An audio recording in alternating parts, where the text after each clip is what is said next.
तो करो, मेरी 8 है। अगर आपको ज्योमेट्री की बुक मिली है, भूमिति मैथ्स 2, ठीक है, उसका पेज नंबर ओपन कर सकते हैं 8। अगर नहीं है तो कोई बात नहीं, मैं अभी स्क्रीन शेयर कर दूंगा थोड़ी देर में। तो सब लोग बुक ओपन कर लीजिए। आई थिंक 1.2 के पहले 4 सवाल हो चुके हैं। और जैसा कि मुझे सिलेबस बताया गया है, 1.2 का 5वां सवाल जो कि पेज नंबर 8 पे है एकदम ऊपर, वो हम पढ़ने वाले हैं। तो मैं अभी स्क्रीन शेयर कर रहा हूँ।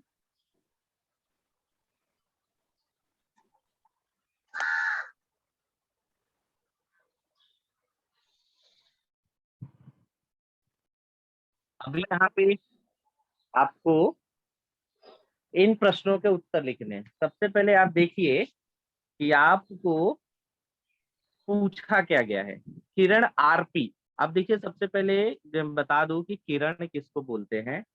किरण क्या रहेगा, अगर कोई लाइन है, ठीक है, ऐसे सीधी, और उसके एक तरफ तीर बना रहेगा, या दोनों तरफ। तो एक तरफ तीर अगर बना है और दोनों तरफ बना है, इन दोनों में बहुत ही फर्क है।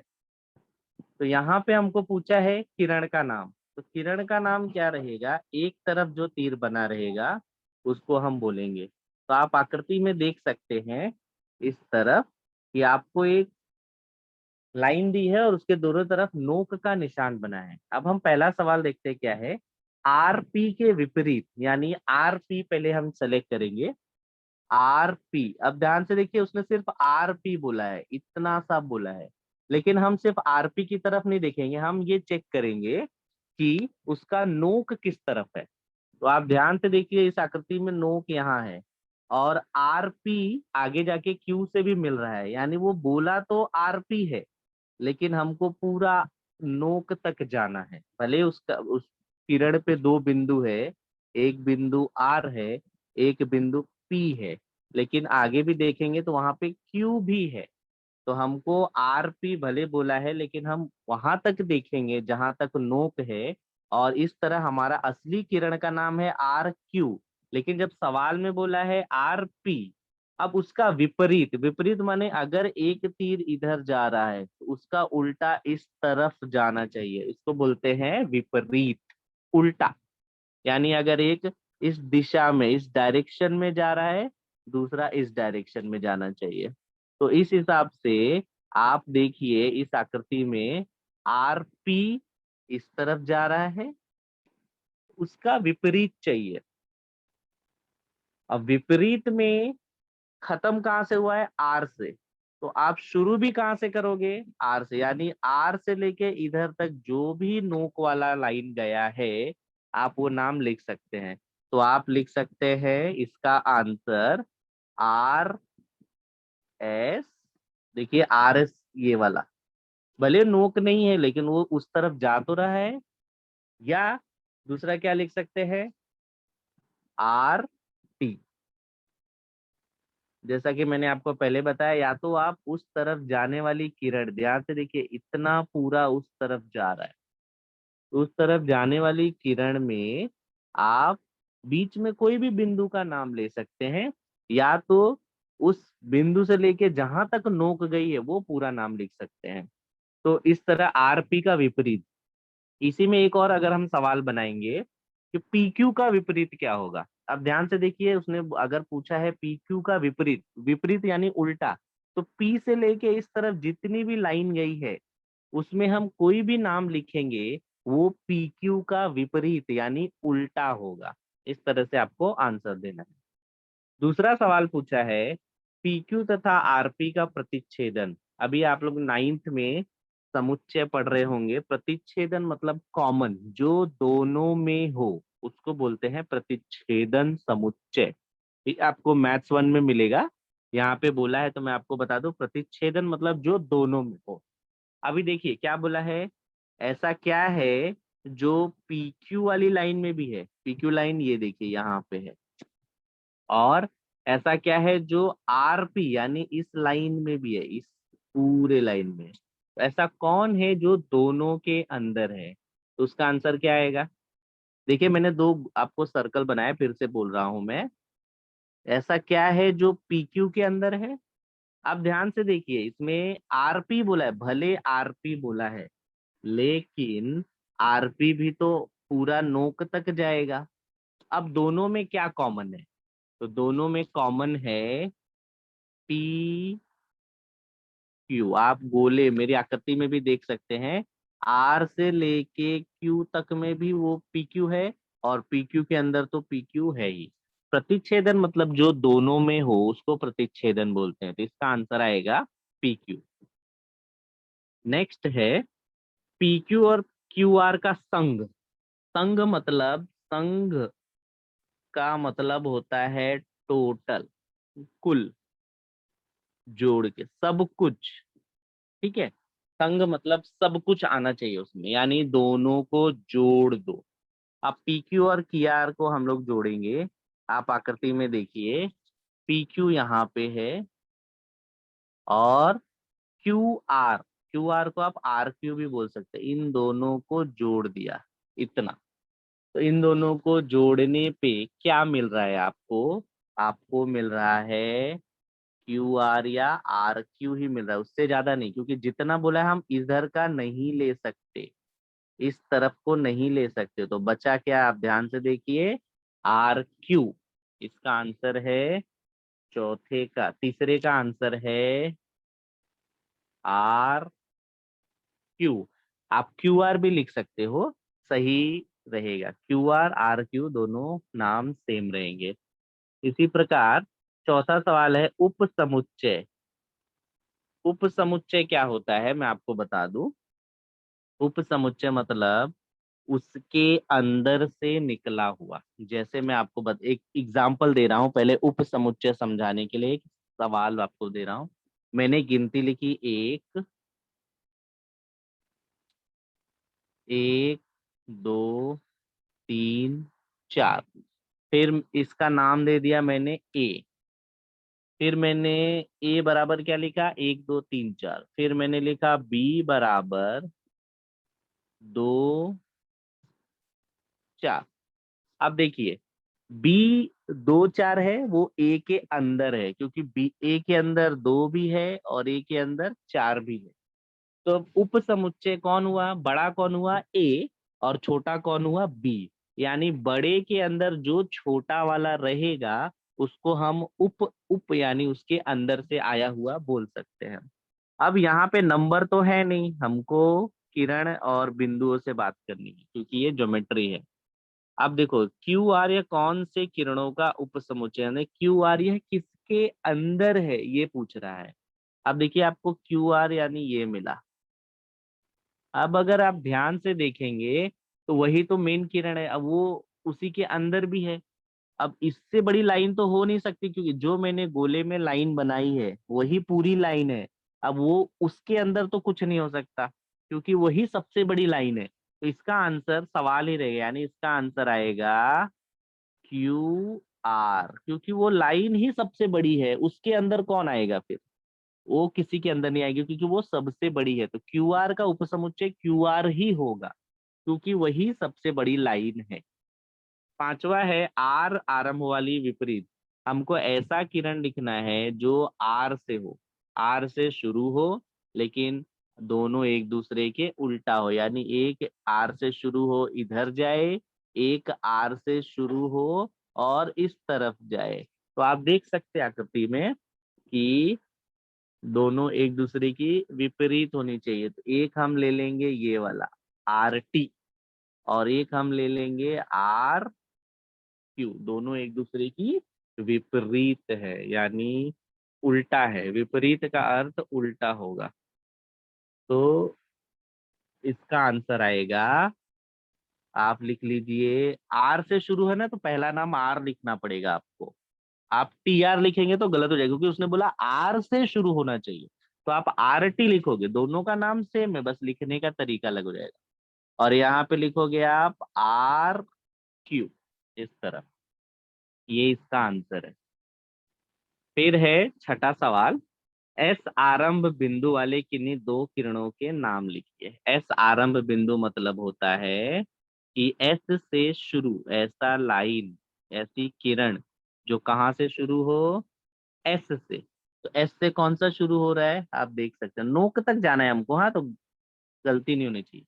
दिख रहा है टीएस, और एस से शुरू होके क्या जा रहा है, नोक तक जाना है। तो एस आर बोलिए, एस पी बोलिए, एस क्यू बोलिए, सब चलेगा। तो इसका आंसर है एस टी और एस क्यू। आपको नोक तक भी जा सकते हो, या आप एस आर भी लिख सकते हो, चलेगा। नोक तक नहीं भी गए तो चलेगा, क्योंकि वो उस तरफ तो जा रहा है। अब लास्ट है इसका सवाल कि एसपी तथा एसटी का प्रतिच्छेदन। प्रतिच्छेदन मैंने पहले भी बताया आपको, इस सवाल में देख लीजिए मिला है प्रतिच्छेदन। मैंने बताया प्रतिच्छेदन का मतलब जो दोनों में हो, ठीक है, दोनों में हो उसको बोलते हैं प्रतिच्छेदन।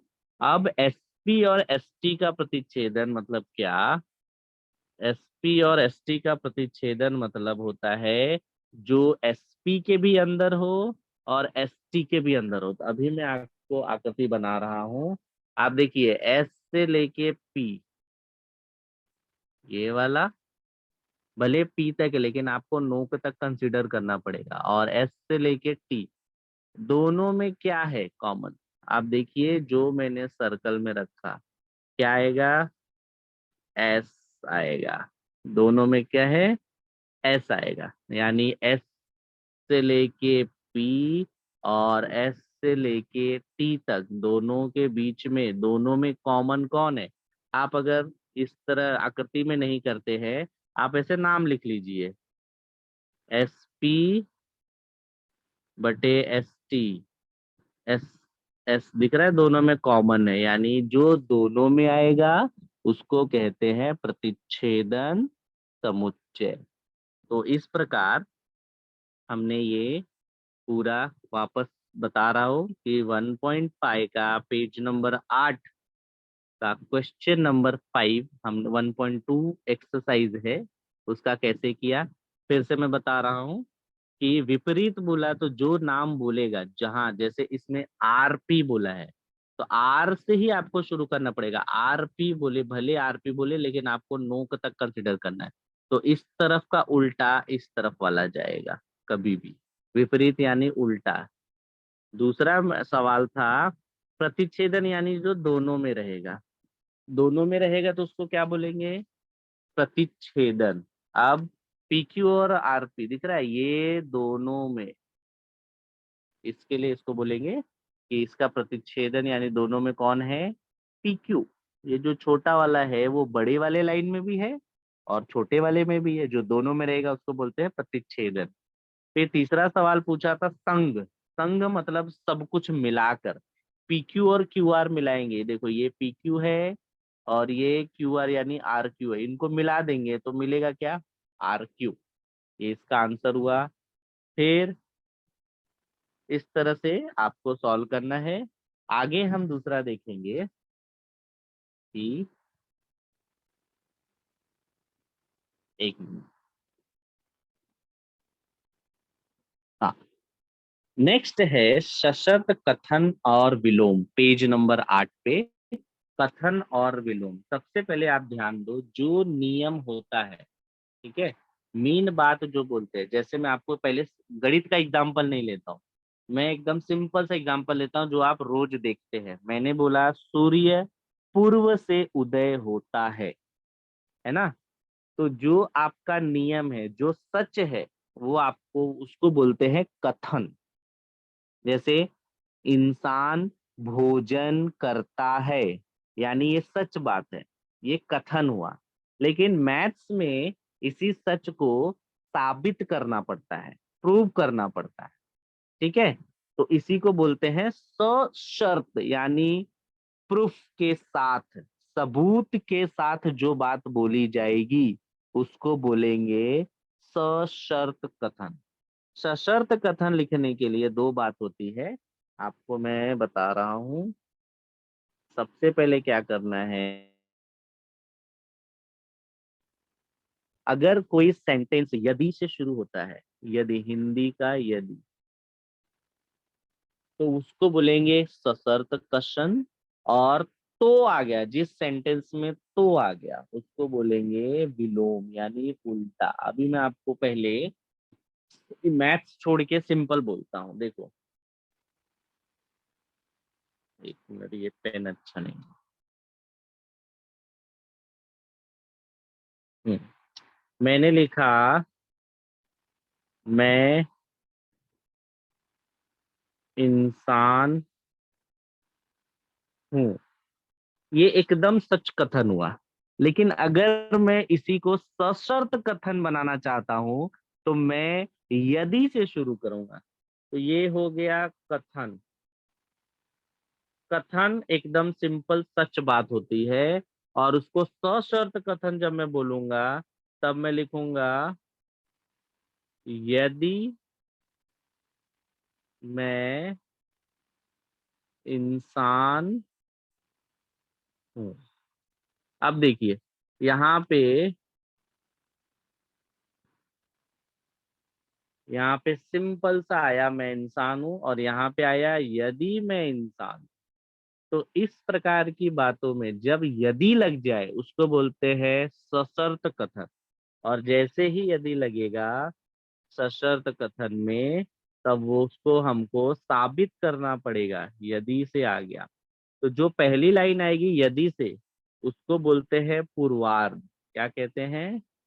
पूर्वार्ध। अब यहाँ पे आप ध्यान से देखिए कि सशर्त कथन में यदि आ गया, ठीक है। इसी का उल्टा, जैसे मैंने बोला, यहाँ पे लिखा है यदि कोई चतुर्भुज सम चतुर्भुज है, यदि आया, यदि कोई चीज है तो क्यों है, उसका उल्टा। जैसे यदि आप खाना खाओगे तो आपको पोषण मिलेगा, ये हो गया कथन, सीधी सीधी बात है। अगर यदि से आपने कोई बात बोला, वो सीधी बात है, सच बात है, लेकिन शर्त के साथ है, यदि। अब इसका उल्टा क्या होगा? आपको पोषण तभी मिलेगा जब आप खाना खाओगे। जब आप खाना खाओगे तो आपको पोषण मिलेगा। देखो यहाँ पे तो वर्ड यूज हुआ, तो जिसमें यदि लग गया उस कथन को हम बोलेंगे पूर्वार्ध। पूर्वार्ध मतलब शुरुआत। और जिसमें तो लग गया, ध्यान से देखो यहाँ पे तो है, आपको यदि मैंने दिखाया अभी आपको, ये देखिए ये यदि है, इसका उल्टा में तो लगता है। अगर यदि वाला सेंटेंस है उसमें आप ध्यान से देखिए कहीं भी तो नहीं लगा है। तो मैथ्स में यानी ज्योमेट्री में, मैथ्स 2 में इस कथन का और विलोम का बहुत ही महत्व होता है, क्योंकि जब आप कुछ साबित करते हैं तो आप सबूत देते हैं। तो उसको बोलते हैं प्रमेय। आपने प्रमेय सुना होगा, इसके पहले भी प्रमेय पढ़ा होगा।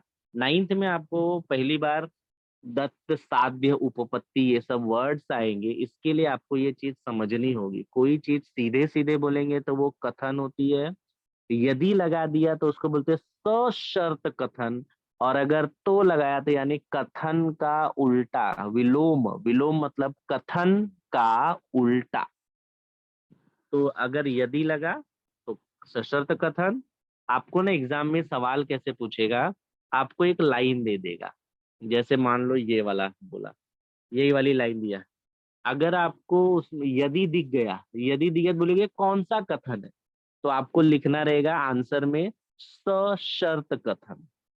यह सशर्त कथन है। अगर वही लाइन में एग्जाम में सवाल में आपको पूछ दिया और उसमें तो लिखा है, तो वो कौन सा कथन है? यह सशर्त कथन का विलोम है, ऐसा आपको लिखना रहेगा।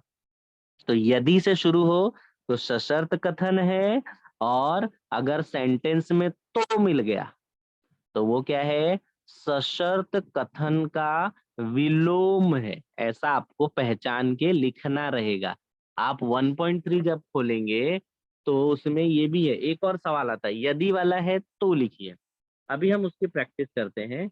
आप पहला लाइन देखो, अगर बोला सशर्त कथन है उसका विलोम लिखो, ऐसा सवाल पूछ दिया एग्जाम में, परीक्षा में। तो देखिए ये है आपका सशर्त कथन, यदि इसमें ऐसा है।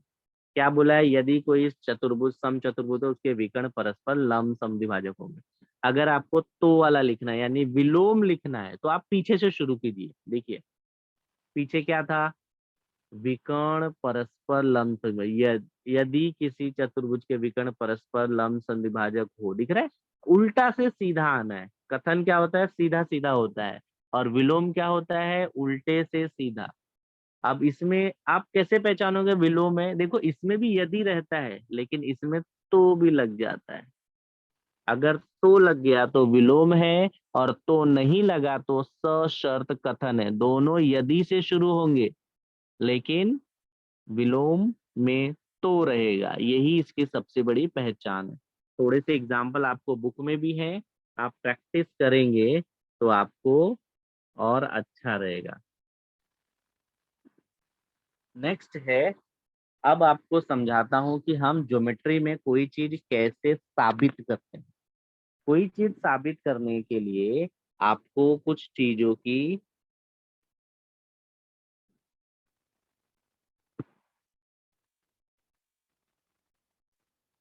जरूरत पड़ती है। जैसे आपको एक प्रमेय में दिखाता हूँ। प्रमेय क्या है,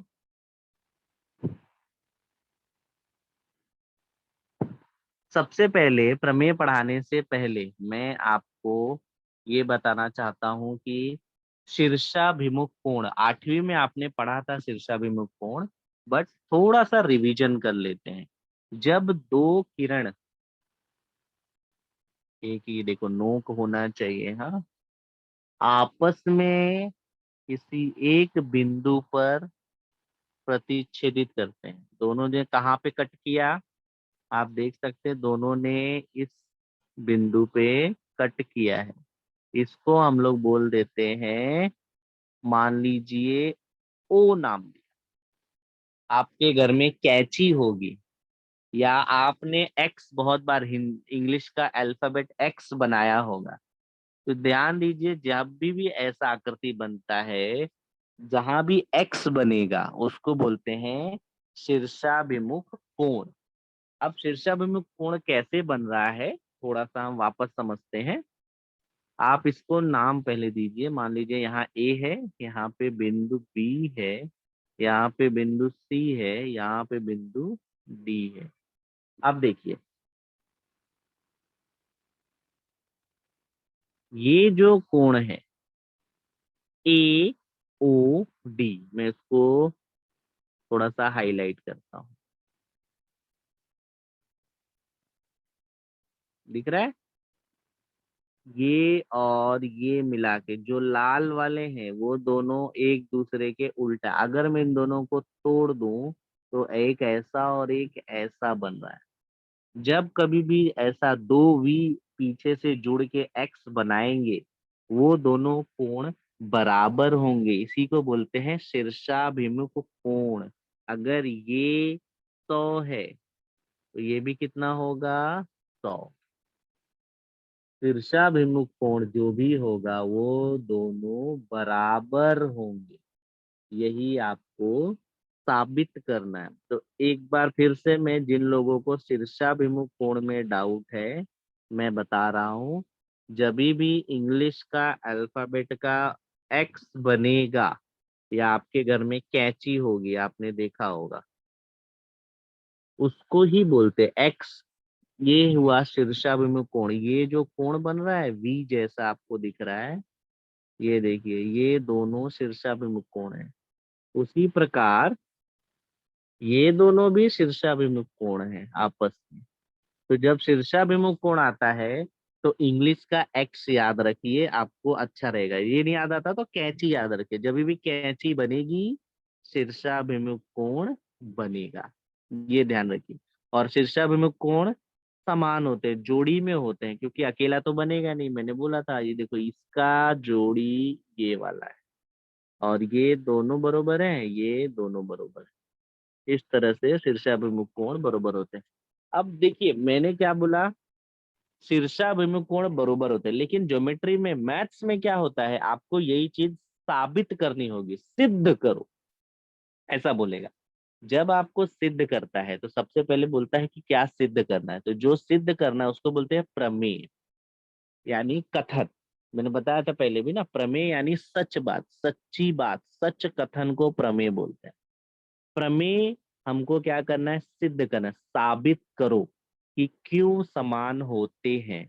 तो सबसे पहले हमको बनानी पड़ती है आकृति, जैसा कि मैंने आपको अभी स्क्रीन पे बनाया है। तो जब आप प्रमेय को सिद्ध करेंगे तो क्या क्या पॉइंट्स होते हैं, हम पहले वो देखेंगे। प्रमेय को सिद्ध करते समय प्रमेय का कथन लिखते हैं, उसके बाद लिखते हैं दत्त।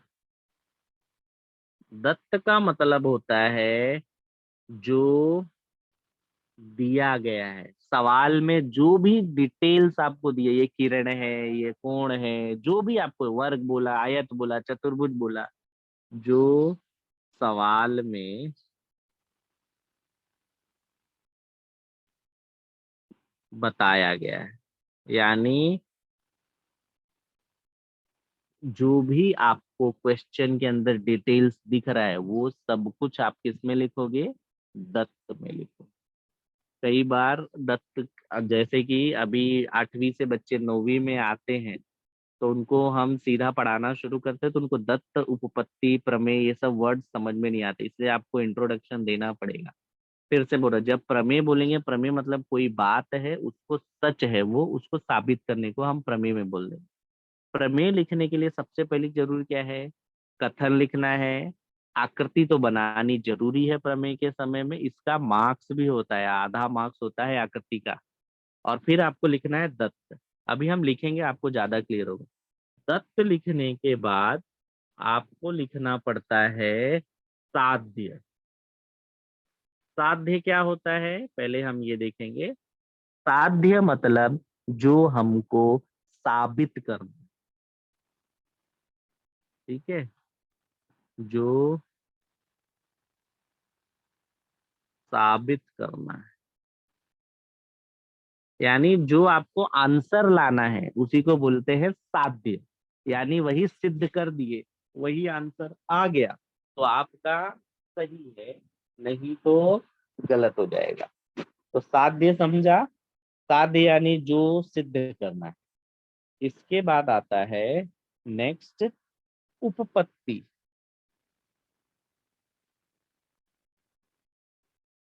उपपत्ति, अब देखिए ध्यान से, उपपत्ति क्या होता है। उपपत्ति मतलब आपका आंसर, आपको जो भी साबित करना है वो पॉइंट वाइज लिखते जाना है। नंबर देके 1 पे कौन रहेगा, 2 पे कौन रहेगा, धीरे धीरे धीरे आप उस स्टेप तक पहुंचोगे। तो जो भी आपने आपके सबूत में दिया है वो सबको क्या बोलेंगे, उपपत्ति। जो भी आपने अपने सबूत में दिया है उसको बोलेंगे उपपत्ति। तो प्रमेय के अंदर ये 5 चीजें रहेंगी, तब आपको पूरे में से पूरा मार्क्स मिलेगा। मैं एक बार फिर से रिपीट करता हूं और फिर हम लोग एक प्रमेय सिद्ध करें। मैंने आपको बोला कथन होना चाहिए, कथन के बाद क्या होना चाहिए, आकृति होनी चाहिए, आकृति के बाद क्या होना चाहिए, दत्त होना चाहिए, दत्त के बाद क्या होना चाहिए, साध्य होना चाहिए, और साध्य के बाद क्या होना चाहिए, उपपत्ति। ये 5 मुद्दों पे आपको आपका प्रमेय सिद्ध करना है। तो अभी हम लोग लिखते हैं पेज नंबर 10 पे, अगर जिनके पास किताब है वो खोल सकते हैं। पेज नंबर 10 पे एकदम ऊपर है कि परस्पर प्रतिच्छेदित करने वाली दो रेखा, किरण में एक साइड नोक होता है, रेखा में दोनों साइड नोक होता है, ये फर्क है, आप ध्यान दीजिए। रेखा और किरण, क्या किरण में होगा एक साइड तीर, तीर का नोक एक साइड होता है, और रेखा में नोक दोनों साइड हो जाएगा। तो यहाँ पे क्या बोला है, कथन क्या बोला है, परस्पर प्रतिच्छेदित करने वाली दो रेखाएं। तो हम शुरू करते हैं, प्रमेय सिद्ध करते हैं।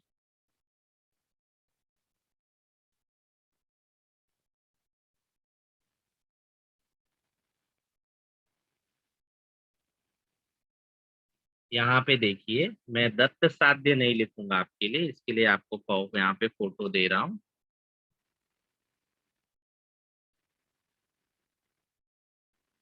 आपको स्क्रीन दिखाई दे रहा है ना?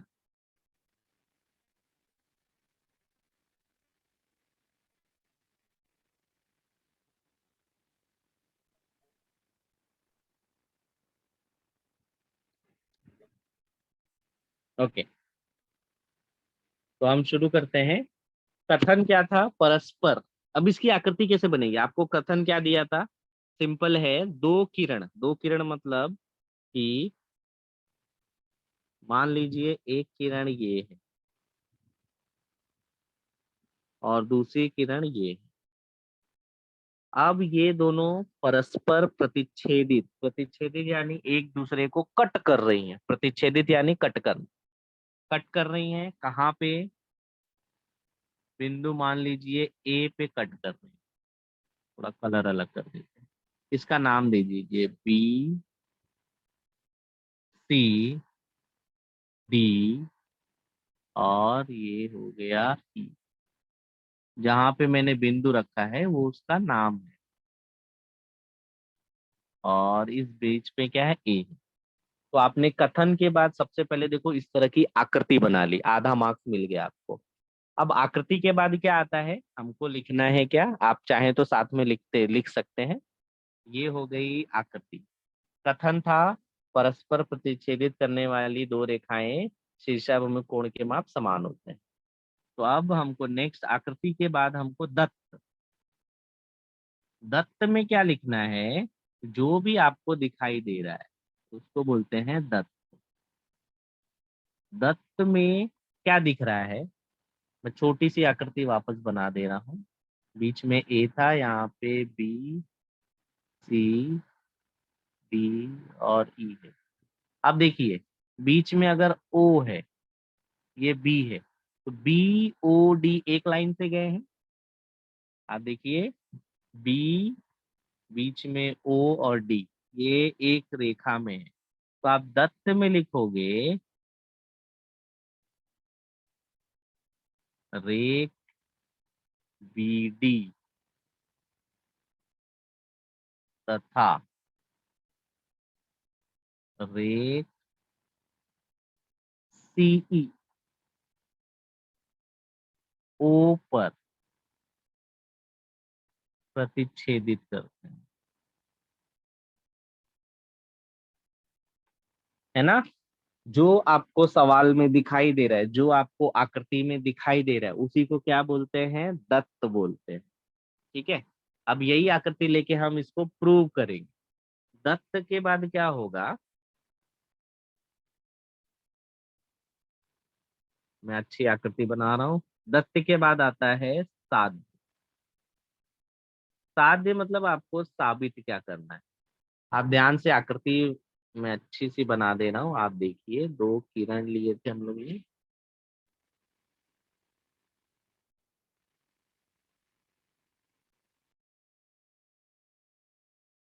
ओके, हमने इसको नाम दिया था, बीच में नाम था ओ, यहाँ पे नाम था बी, यहाँ पे नाम था सी, यहाँ पे नाम था डी, और यहाँ पे नाम था ई।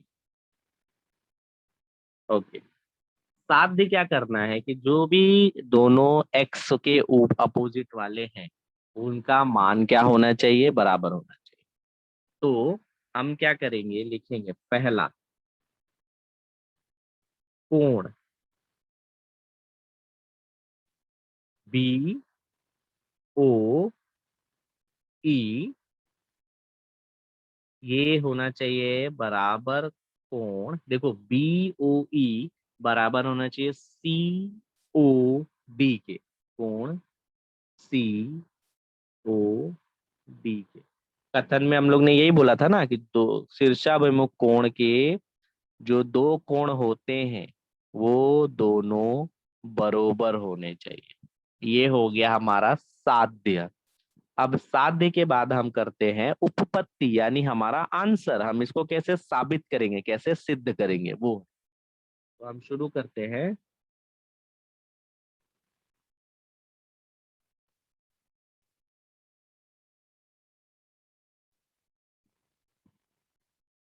ओके, तो हम लिखने जा रहे हैं उपपत्ति।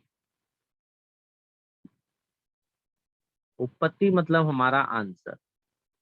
अब अगर ध्यान से देखिए तो हमको थोड़ा सा कलर बदल के आपको बताता हूँ। ये जो कोण है BOE, ये बराबर होना चाहिए COD के, जो मैंने येलो वाला कोण बोला, आपको निशान भी लगा दे रहा हूँ। उन दोनों को हमको साबित करना है कि बरोबर है, वो दोनों कोण बरोबर होने चाहिए ऐसा। तो इसको सिद्ध करने के लिए हम सबको सबसे पहले लिखना पड़ेगा पहला कथन, कोण BOE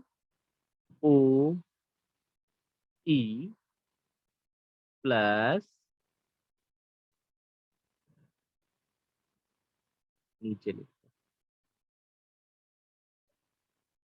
कोण BOE प्लस कोण EOD, दोनों मिला के 180 अंश। पहला हमने, ये हमको पता है इसलिए हम लिख रहे हैं, हम हमारा साबित कर रहे हैं, हम प्रूव कर रहे हैं। अब अगर आप ध्यान से देखो तो BOE और EOD मिलाओगे तो 180 अंश हो रहा है। अब ये कैसे हो रहा है? अब एक सिंपल सी चीज आप ध्यान में रखिए कि जब कभी भी एक सीधी लाइन है, सीधी लाइन का माप होता है, आप चांदा में भी देख सकते हैं, चांदे के नीचे एकदम सीधी लाइन होती है, सीधी लाइन होती है 180 अंश। यानी उस लाइन में हम कितना भी कर दे, कितना भी कोण निकाल दे, सबका मान 180 से ज्यादा नहीं होगा। एक लाइन पे ऊपर 180 अंश, नीचे 180 अंश, इस प्रकार 360 का कोण बनता है एक लाइन के ऊपर नीचे मिला के। तो वही बात को हम यहाँ पे ले रहे हैं। हम क्या कर रहे हैं, एक लाइन को सेलेक्ट किए। कौन सा लाइन था? ध्यान से देखिए, ये वाली लाइन को लिया, मोटा कर दे रहा ताकि आपको समझे। अब इसमें दो कोण है, एक ये वाला और एक ये वाला, दोनों को जोड़ेंगे तो कितना बनेगा? 180 अंश। इसको बोलते हैं रेखीय युगल कोण। रेखीय युगल कोण समझा क्या होता है? रेखीय युगल कोण मतलब इन दोनों कोणों को जोड़ दिया उस लाइन के ऊपर और उसका मान कितना आया? 180।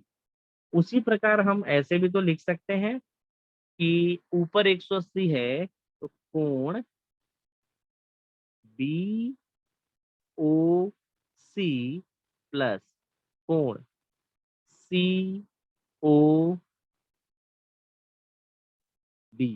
ये दोनों भी क्या होंगे? 180 अंश। दोनों कोण 180 होंगे कि नहीं? जब किसी लाइन के ऊपर और नीचे जोड़ दिया जाता है वो दोनों कोण क्या होते हैं? 180 अंश के होते हैं। अभी इसी चीज को मैं फिर से समझाता हूँ। कोई लाइन है और उसके अंदर ऐसा भी बना है, इस लाइन के ऊपर ये यहाँ से लेके यहाँ तक पूरा का मान कितना होगा? 180 अंश। इसको बोलते हैं रेखीय युगल कोण। रेखीय युगल कोण अगर आप जोड़ोगे तो 180 अंश होता है। यानी पहला कोण, ये दूसरा कोण, ये तीसरा कोण। इससे कोण से मतलब नहीं है, हमारा मेन क्या है? उस लाइन के ऊपर कितने बने हैं, उस एक लाइन को मिलाएंगे, इस लाइन के ऊपर चाहे जितने कोण बने रहे। अभी ऐसा भी कर दिया तो इसको और इसको मिला के 180 होगा। यही होता है रेखीय उगल कोण। इसी चीज से आपको साबित करना है। तो अभी मैं आपको प्रूव करता हूँ। हाँ,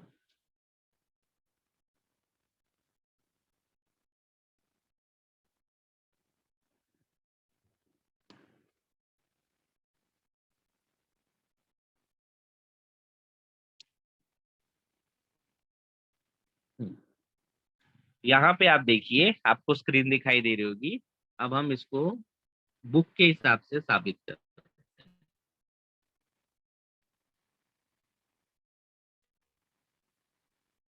आप इसको पेज नंबर 8 मैथ्स 2 का पढ़ा है।